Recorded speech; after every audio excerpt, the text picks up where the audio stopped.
Miss হবে না আপনার পছন্দের টিভি শো। দেখুন জি5 অ্যাপে একদম ফ্রি। ঘর সত্তর বিভীষণ, হ্যাঁ এসব গয়না কাটিয়ে নিয়ে পালাচ্ছিস, লাজ লজ্জার বালাই নেই তোর?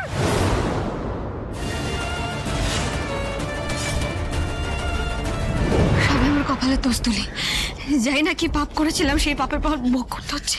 আর যখন বিপদ আসে না সব একেবারে আসে। শুধুই কপাল? তোমার কোনো দোষ নেই নাকি নিজের দোষ ঢাকার জন্য নিজের কপালে দোষ দিচ্ছ? কোনটা? এসব কি বলছো তুমি? এই প্রশ্নটার মানে কি? তুমি আমার সাথে এভাবে কেন কথা বলছো তুলি? আমার প্রশ্নটা বড্ড সোজা বৌদি, আর আমি তোমাকে কি বলতে চাইছি সেটা তুমি খুব ভালো করে বুঝতে পারছো। আর আমি তো কিছু বলছি না, আমি নিচে যেটা শুনে এলাম আমি তোমাকে সেটাই বলছি। কি শুনেছো তুমি? দাদা কোথায়? তুমি এতক্ষণ কোথায় ছিলে? তোমার দাদার যাতে কোনো ক্ষতি না হয় আমি সেই চেষ্টাই করছিলাম এতক্ষণ ধরে। ও আচ্ছা, তো দাদা থেকে দূরে গিয়ে দাদাকে লুকিয়ে সেই চেষ্টাটা করা যায় বুঝি? তোমাকে কে বললো আমি তোমার দাদার থেকে দূরে ছিলাম?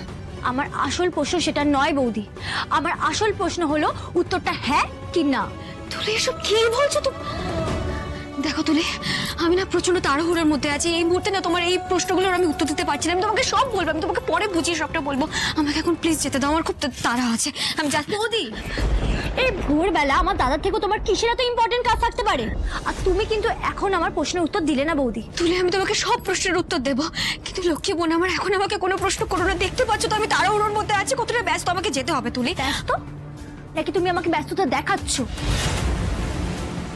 নাকি ব্যস্ততার নাম করে তুমি আমার প্রশ্নের উত্তরগুলো এড়িয়ে যাচ্ছ? কোনটা বলো? তুলি তুলি প্লিজ প্লিজ আমাকে কোনো রকম প্রশ্ন করো না এখন। আমি তোমাকে এসে সবটা পরে বুঝিয়ে বলবো, এখন আমি উত্তর দেওয়ার মতো অবস্থায় নেই। তুলি আমি নিজেই বুঝতে পারছি না আমি কি করবো না করবো, আমি কিছু জানি না। তুলি আমাকে যেতে হবে, প্লিজ তুলি এখান থেকে যাও, আমি তোমাকে সবটা পরে বুঝিয়ে বলবো। প্লিজ যাও লক্ষ্মী বোন আমার, প্লিজ। আমি না, এই জিনিসগুলো এখন গোছালে চলবে না, পরে এসে গোছাবো।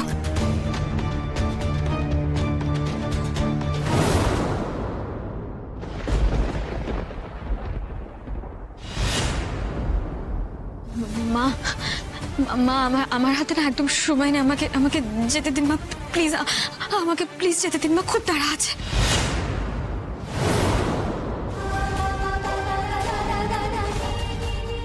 আমার ছেলের ক্ষতি করে তুই অন্যের কল্যাণ করতে ছুটছিস?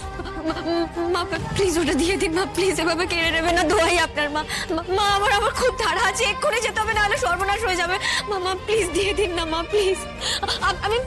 আমি ফিরে এসে সবটা বলবো মা, এখন হাতে একদম সময় নেই, প্লিজ মা দিয়ে দিন। আমার ছেলেকে মেরে তুই অন্যের প্রয়োজন মেটাতে যাচ্ছিস? বাহ বাহ বাহ বাহ, ঘর সত্তর বিভীষণ, হ্যাঁ এসব গয়না কাটিয়ে নিয়ে পালাচ্ছিস, লাজ লজ্জার বালাই নেই তোর?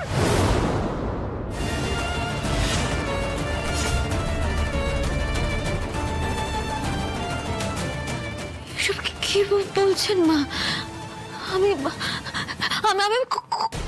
আমি পালিয়ে যাচ্ছি না মা, আমি রাজকে নিয়ে আসার জন্য যাচ্ছি মা। আমি বললাম তো আমি সবাইকে সবটা বলবো মা, আমার হাতে সত্যিই সময় নেই মা, প্লিজ ওটা দিয়ে দিন আমাকে। কি ভেবেছিস তুই? হ্যাঁ তোর চালাকি আমি ধরতে পারছি না? আমি সব ধরতে পারছি তোর জন্য আমার ছেলেটা থানায় পচে মরছে।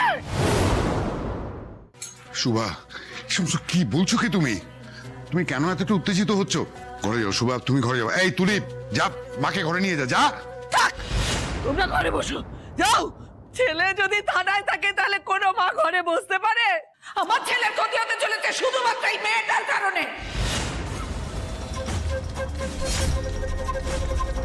মা এসব কি বলছেন আপনি? রাজ আমার স্বামী মা, শাখা সিঁদুর সব তো ওর নামে পড়ি। আমি রাজের ক্ষতি চাই না, আমি কখনো রাজের ক্ষতি চাই না মা।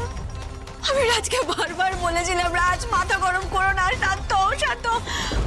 নিজেকে কন্ট্রোল করতে না পেরে এরকম একটা কাণ্ড ঘটিয়ে বসলো, সবটা হাতের বাইরে চলে গেল। ওই দেখো মেয়ে কিরকম, দেখো। হ্যাঁ সব দোষ আমার ছেলে, তাই না? লজ্জা করে না তোর? না আমি দোষারোপ করি না, আমি শুধু ঘটনার কথা বলছিলাম মা। চুপ কর। ঘটনার দোহাই দিয়ে রাজবাবার নামে সব দোষ চাপাতে তো লজ্জা করছে না? নিজের স্বামীর নামে এইসব কথা বলতে? শুভা দয়া করে তুমি চুপ করো, এটা ভাড়া বাড়ি, নিজেদের মধ্যে এমন অশান্তি করো না, তাহলে কিন্তু এই অশান্তি কোনোদিনও মিটবে না। সবাই শোনো, সবাই জানো,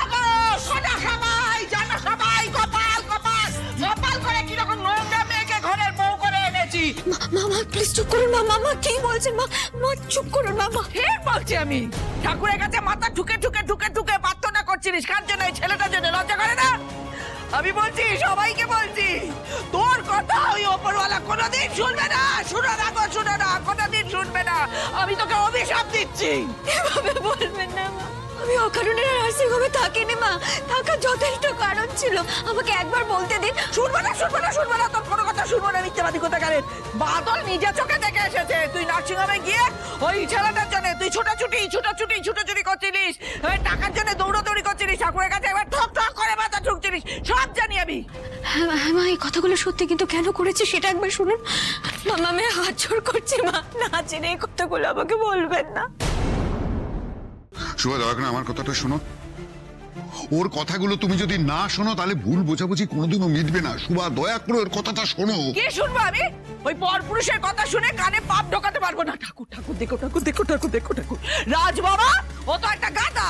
ও ঘাসে মুখ দিয়ে চলে। তুই ওকে বোঝাতে পারবি, ওর মাথায় টুপি পরাতে পারবি, কিন্তু আমাকে পারবি না। এই তো প্রমাণ দেখো। হ্যাঁ, এইসব টাকা পয়সা গয়নাগাটি নিয়ে তুই পালাচ্ছিলিস ওই লোকটার পেছনে খরচা করার জন্য। লজ্জা করে না?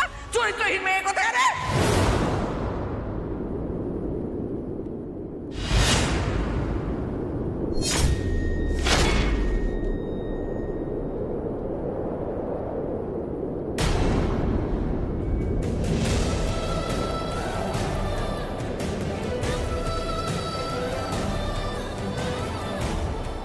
শুভা, তোমার মাথা খারাপ হয়ে গিয়েছে।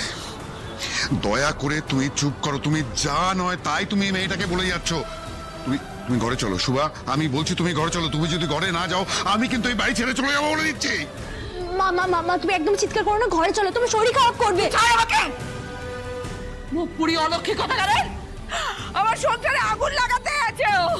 আমার সংসারটাকে ভেঙে দিয়ে তোর শান্তি হয়েছে তো? খেয়েছে, আমার ছেলেটাকেও খেয়েছে, এবার সবাইকে খাবে গো। কিন্তু তোর মনোবাঞ্ছা কোনোদিনও পূর্ণ হবে না। আমি তোকে অভিশাপ দিচ্ছি ঠাকুর, ওর মনোবাঞ্ছা যেন কোনোদিন পূর্ণ না হয়। ঠাকুর দেখো, দেখো ঠাকুর। যা, মাকে নিয়ে যাও। তুমি ঘরে যাও।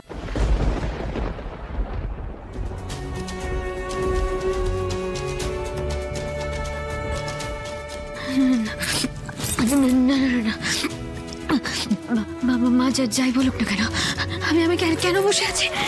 এইভাবে তো বসে থাকলে চলবে না। আমাকে এক্ষুনি যেতে হবে, রাজকে বাঁচাতে যেতে হবে। কিন্তু মা যে গয়নার পুটলিটা নিয়ে চলে গেলেন, গয়না আমি কি করবো?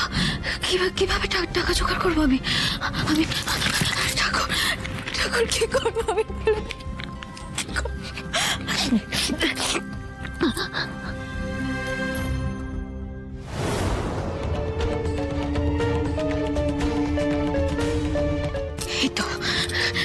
এগুলো বিক্রি করে আমি টাকা জোগাড় করবো, সব বিক্রি করে দেবো, তবু আমার রাজের কিছু করতে দেবো না।